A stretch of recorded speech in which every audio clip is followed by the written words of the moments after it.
Insurance card ఉంది కదా అని చెప్పేసి డాక్టర్ని మనం ఫ్రీగా కలవగలుగుతామా? ఆన్సర్ నో అయితే ఈ వీడియో స్కిప్ చేయొద్దు.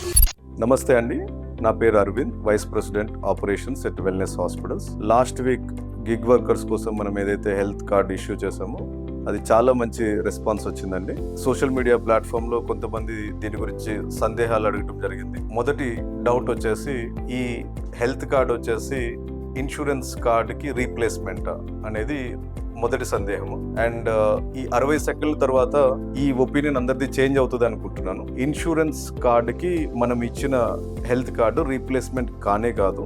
ఎందుకు అంటే, సింపుల్ క్వశ్చన్, మనకి ఫీవర్ వచ్చింది, హాస్పిటలైజేషన్ అవసరం లేదు, ఫస్ట్ ఎయిడ్ ట్రీట్మెంట్ కావాలి, ఓపీడీ డాక్టర్ కన్సల్టేషన్స్ కావాలి, ఇన్వెస్టిగేషన్స్ కావాలి, ఓపీడీ బేసిస్ లో ఫార్మసీ కావాలి. ఇవన్నీ ఇన్సూరెన్స్ లో కవర్ అవుతాయా? సింపుల్ ఆన్సర్, కవర్ కాదు.